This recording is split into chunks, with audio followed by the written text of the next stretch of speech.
محترم حضرات،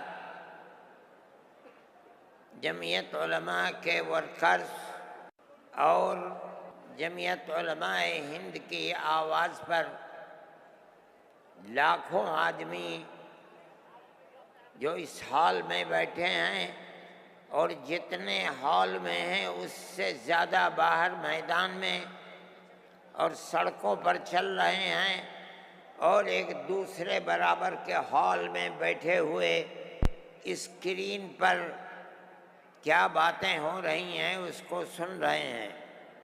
نعرہ تکبیر، اللہ اکبر، جمعیت علماء ہند زندہ باد، مولانا ارشد مدنی زندہ باد، جمعیت علماء ہند زندہ باد، مولانا ارشد مدنی قدم بڑھاؤ، ہم تمہارے ساتھ ہیں، مولانا ارشد مدنی قدم بڑھاؤ، ہم تمہارے ساتھ ہیں، نعرہ تکبیر، اللہ اکبر، ہندوستان زندہ باد۔ مسئلہ فلسطین کا ہے، بڑی عجیب بات ہے۔ فلسطین آزاد ملک ہے، حقیقت یہ ہے۔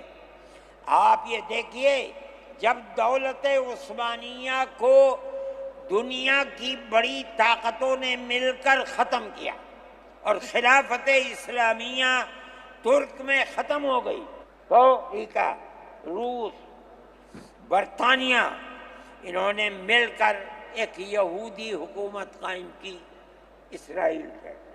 اس کی ایک حدود اربع تھی،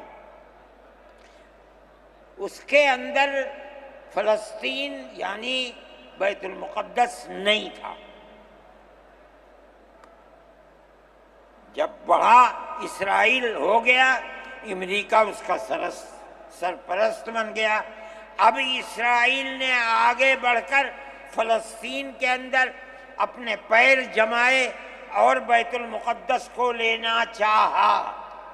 نتیجہ یہ ہوا کہ جنگ ہوئی اردن کے اندر اور بیت المقدس پر بھی قبضہ کیا اور اس کے ساتھ ساتھ فلسطینیوں کو غلام بنایا۔ ابھی دل نہیں تھما، تھوڑے دنوں کے بعد پھر آگے بڑھا اور گولان کی وہ پہاڑیاں جو شام کے اندر تھی ان کے اوپر قبضہ کر لیا۔ جس دن پہلا حملہ بولا فلسطینیوں نے، ہمارے ملک کے پرائم منسٹر نے یہ کہا کہ یہ دہشت گرد ہیں۔ مجھے بڑا افسوس ہوا کہ یہ تاریخی دنیا کی نہیں جانتے۔ ایسا لگتا ہے جیسے انہوں نے دنیا کو دیکھا ہی نہیں۔ میں نے اعلان دیا، میں نے یہ کہا کہ جو یہ کہتے ہیں کہ یہ دہشت گرد ہیں، اگر یہ دہشت گرد ہیں اور غلامی کی زنجیروں کو توڑنا یہ دہشت گردی ہے، گاندھی جی بھی دہشت گرد تھے، نہرو بھی دہشت گرد تھے، ہمارے اکابر بھی دہشت گرد تھے۔ یہ ایسی بات ہے جس کی کوئی تعویل نہیں ہو سکتی۔ اللہ کا فضل ہے، اس کے بعد سے آج تک کبھی یہ نہیں کہا گیا کہ دہشت گرد ہے۔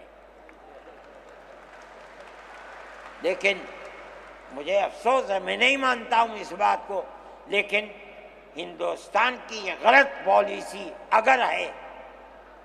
میں گیا عرب تو میں نے لوگوں سے یہ سنا کہ ہندوستان کا بارود فلسطینیوں کے مارنے کے لیے اسرائیل میں ہو رہا ہے استعمال۔ کہنے والوں نے کہا کہ ہندوستان کے فوجی بھی اسرائیل کے ساتھ لڑ رہے ہیں۔ میں اس کی تصدیق نہیں کر سکا ہوں، اتنے میں بات نہیں، مگر میں یہ کہتا ہوں کہ کھل کر پالیسی ہونی چاہیے۔ آپ اگر فلسطینیوں کے قتل عام پر راضی، امریکہ کی طرح کہیے کہ ہماری فوجیں اسرائیل کے ساتھ، آپ بھی کہیے کہ ہماری فوجیں لڑیں گی، اور اگر نہیں ہے اپنے دامن کو پاک کیجیے۔ میں یہ سمجھتا ہوں کہ اس طرح کا قتل عام کہ ساری دنیا ایک طرف کھڑی ہوئی ہے، لیکن یہودی طاقت کے ساتھ کیونکہ سر پر امریکہ ہے، تجویز آتی ہیں اسرائیل کے، نہیں، اسرائیل کے خلاف نمبر 2 پر ہے۔ سب سے پہلی تجویز امریکہ کے خلاف آنی چاہیے، اس لیے کہ جو بم برس رہے ہیں وہ امریکہ کے ہیں، جو فوج لڑ رہی ہے وہ امریکہ کی ہے۔ اسرائیل کے پاس کتنا ہے؟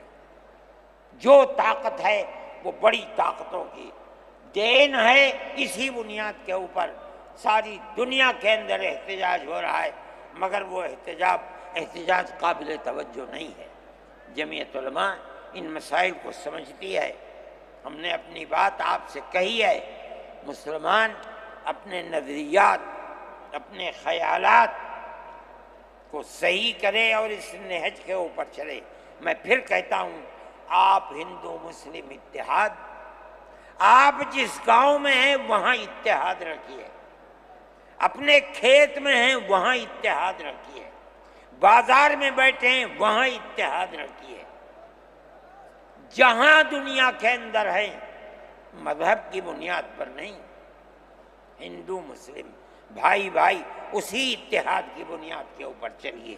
اگر آپ چلیں گے تو آپ اپنے ملک کے وفادار ہیں اور آپ صحیح راستے پر چلنے والے ہیں، اور اگر آپ وہ پالیسی خدا نخواستہ جو فرقہ پرست نظریے کی پالیسی ہے، اگر آپ اسے اپنائیں گے ملک تباہ ہو جائے گا، برباد ہو جائے گا۔ میں انہی نظریات کے ساتھ آپ حضرات سے اجازت لیتا ہوں اور اپنے ان احباب کا شکریہ ادا کرتا ہوں جنہوں نے توجہ دلا کر گھر گھر جا کر اپنے بھائیوں کو اس اجلاس میں آنے کے لیے آمادہ کیا ہے، جمعیت علماء کا پیغام پہنچایا ہے، اور ان لوگوں نے یہاں آ کر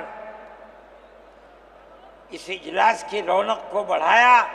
میں شہر دلی کے ان لوگوں کو جنہوں نے 25,000 لوگوں کو جو سیدھے رام لیلا گراؤنڈ میں پہنچے تھے ان کے ناشتے کا بندوبست کیا، اور جمعیت علماء کے آواز پر آنے والوں کے لیے محبت کا معاملہ کیا، میں ان کو بھی دلی شکریہ ادا کرتا ہوں۔